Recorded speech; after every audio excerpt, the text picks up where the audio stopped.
I recently came across a news article that talked about how the State Department of the United States recently gave a $500,000 grant to Humanists International, believing that it would support religious pluralism overseas. Why a grant exists to support religious pluralism overseas is a whole different topic, but this has gotten a lot of people really upset because Humanists International is a largely atheist organization endorsing secular humanism, or at least what they purport to be secular humanism. And obviously there's the separation of church and state, the establishment clause. The government's not supposed to be funding the promotion of any religion, and that includes secular humanism, which is, by legal definition, and of course the tax code of the United States, a religion. But what a lot of people don't understand, especially people that endorse the brand of secular humanism that Humanists International and related groups under its umbrella, such as American Humanists Association, what they don't understand is that I don't really think this is humanism that they're endorsing. And I know that's a very bold statement, and it goes very much against all of the marketing that they have been doing for decades. But hear me out on this, okay? There is a reason why I, as an atheist, secular humanist myself, do not prescribe to the Humanist Manifesto that they created, or any version of it, really for that matter, since there are several versions of it, but really don't subscribe to their viewpoints, especially when it comes to the subject of abortion, which they happen to endorse wholeheartedly under various different arguments over the years, but first beginning under Julian Huxley, who is the founder, really the main person behind the creation of Humanists International in the early 1960s, along with lots of other people.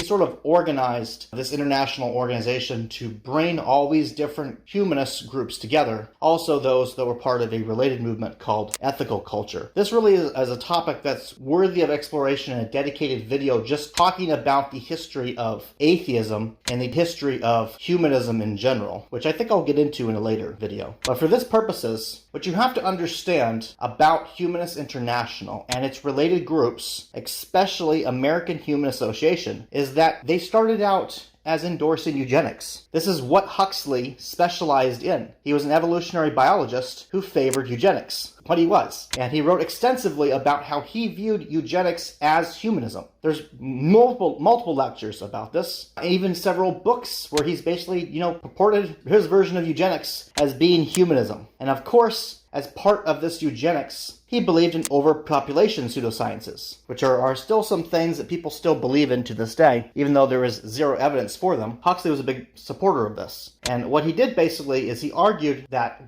his version of eugenics didn't have anything to do with race, which is somewhat true. He focused more on his belief that people in lower social class, especially people in lower economic classes, were of lower genetic stock than people who were wealthier. And he wanted all of society to be redefined, to be restructured, really, in a way that would prevent people of lower stock from procreating with people of higher stock. These are his perceptions. And he viewed people of lower stock as being people that had mental disabilities, but also people that were poor, basically. And this is where you get the origins of Humanists International. It is the promotion of this eugenics nonsense. And this is something that, unfortunately, the organizations under its umbrella, including American Humanists Association, have never fully left behind. Now, at various points over the years, they've also endorsed what is often referred to as Marxist humanism, which is a whole nother conundrum I have to get into in a later video because there's such a rabbit hole here to go down.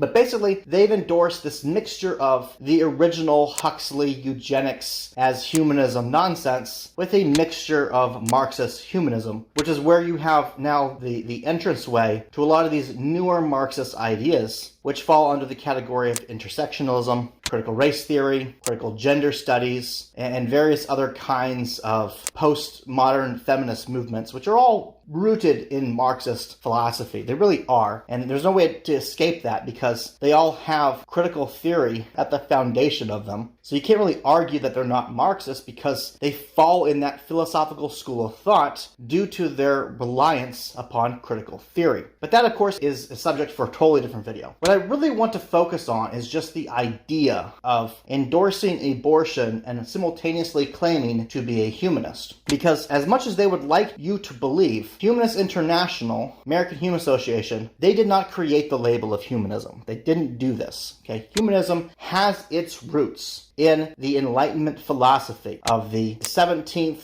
to the 19th century. That's where it has its roots. And it's not completely secular humanism, but that is where humanism comes from, right? It is this idea that we are going to use logic, critical thinking, to explore human issues. And we're not going to make decisions about how to conduct ourselves in life, about government policy, about anything really, purely based upon religious superstition. That is what humanism really is. There are some people that will have you believe that the Renaissance period humanitas was humanism, but it really wasn't. Humanism comes out of the Age of Enlightenment. It comes out of liberalism, is what it really comes out of. Humanism and liberalism are very intertwined as concepts, which is why you have to consider abortion from the perspective of liberty. That's why it needs to be considered that way. Because we live in a liberal country here in the United States, as do most of the countries where abortion is legal. It is a country that has a republic, right? You're talking about the United States, you're talking about Canada, you're talking about places in the UK and Europe. These are all republics. They're part of liberalism as a form of government, and their philosophical underlying principles are liberal ones. Liberalism and humanism are heavily intertwined for these reasons. So if you're going to doubt about how you want people to be critical thinkers, to not make their decisions based upon superstitions, you're arguing humanism is what you're doing.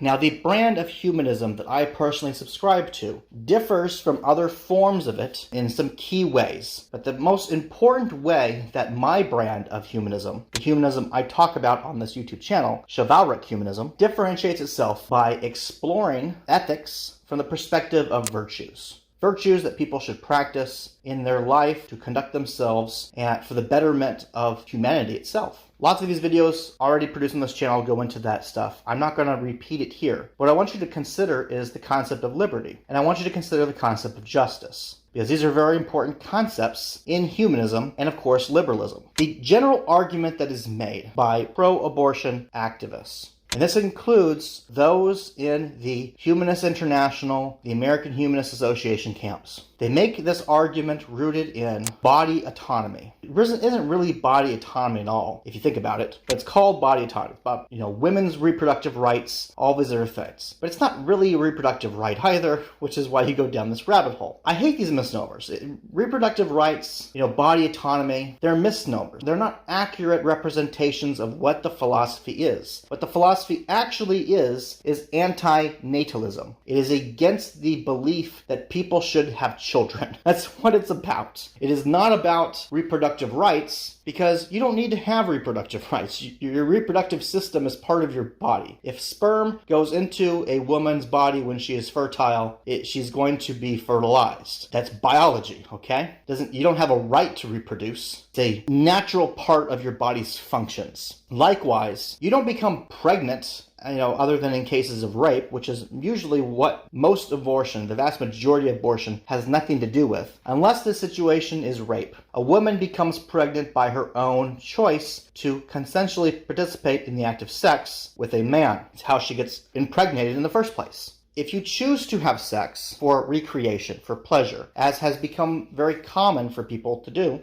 you run the risk of there being a pregnancy, because the purpose of sex is to have children. That is the biological purpose of sex. And all organisms, that is what it is. If you saw your pet dog having sex with another dog, and they're different genders, you would assume that there's going to be a pregnancy, right? So why then would you not assume the same thing in the case of people? Just because you're using some sort of protection? The protection, like condoms and even various fertility drugs, or anti-fertility drugs, really, birth control pills, hormonal stuff, or even in the case of using IUDs, the copper wires they basically stick into women so that it kills the sperm. Even in those cases, you still have to consider that there is a possibility of pregnancy, because there is. The manufacturers of these devices these birth control devices. They plainly tell you that there's a chance that you can still become pregnant. And people do still become pregnant. Because as much as we try, the act of a man, a biological woman having sex, the whole purpose of this, why we have the instinct to have sex, is to make babies. It is to create progeny to perpetuate the survival of the human species. That is the purpose of sex. So when you try to label anti-natalism, which is what these ideas are, when you try to relabel them as body autonomy, you're being disingenuous, because it's not about having the autonomy to choose when or not you have pregnancy. You chose to have an act that could lead to pregnancy. That was you exercising your autonomy over your body. Likewise, when you argue, you're not arguing anti-natalism because the person really isn't a person. This too is nonsensical and actually not consistent to science. Now, you'll often see these groups, Humanists International, American Humanists Association, they parrot these talking points that have been created by people that I regard to be more of a pseudoscience, really, which is, the eugenics stuff. They argue that, well, because the offspring in this,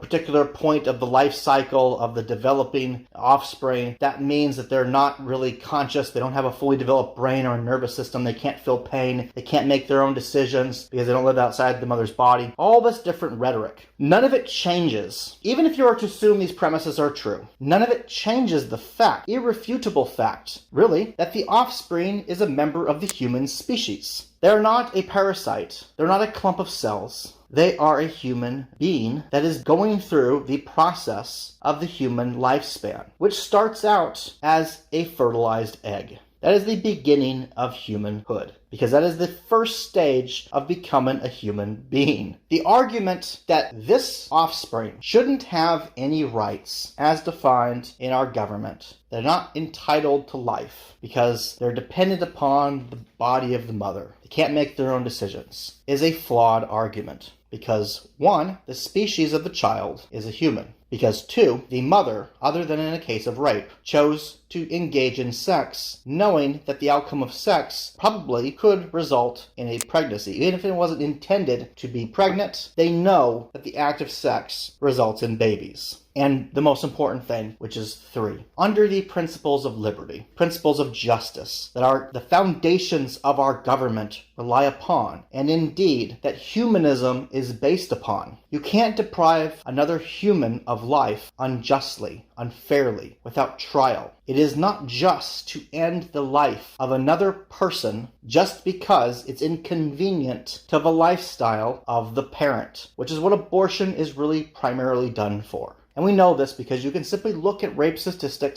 crime statistics, and compare it to the number of abortions that are done every year. It's astronomically larger. Abortion as a political issue has nothing to do with rape. It is 100% about using it as a form of population control, which is eugenics. It is a eugenics-based idea, and has been wrapped up in all this other rhetoric surrounding the arguments of body autonomy, women's reproductive health and rights, which is not what it is. It's eugenics. It's about population control. It's about encouraging people of lower economic classes to kill their own children. That is what it's about. Look carefully. Next time you're looking at a brochure for Planned Parenthood and they're talking about how it's unjust that a young single mother who doesn't have a lot of money should have to raise her own child. This is all rhetoric that comes from eugenics, people. And eugenics is not humanism. It is a pseudoscientific belief system that led to the almost eradication of entire ethnic groups. It is fucking evil. And to continue to pretend that Humanists International, American Humanists Association are not contributing to this evil by continuing to parrot the talking points developed by eugenicists today, decades later, and trying to convince people that this is legitimate humanism is a travesty, and I will have no part whatsoever in it. So there is my argument for you about why abortion is not genuine humanism, and why groups like Humanists International are not really humanists either. And you should carefully reassess your beliefs. If you consider yourself to be a humanist and you're believing their rhetorics, you need to seriously reconsider yourself and the origins of this organization. Because they like to claim that they're rooted in something called Unitarianism, but Unitarianism is a totally different religious movement from humanism. They view themselves as humanists for totally different reasons than people do now today as secular humanists. Unitarians believed in religious pluralism, the idea that all religions were equally valid, at least the sect of them that were involved with the American Humanists Association prior to the creation of Humanists International in the 1960s. They're different organizations, and Humanists International is trying to pretend that they're continuing on this legacy of religious pluralism when they're not. They have nothing to do with that original version of religious pluralism, humanism, that was practiced by the Unitarian Church. Nothing to do whatsoever. They are promoting eugenicism, is what they're promoting. They're promoting anti-natalism. They're promoting pseudoscientific nonsense, and it's not just, and it's not virtuous, and it sure as shit is not humanism.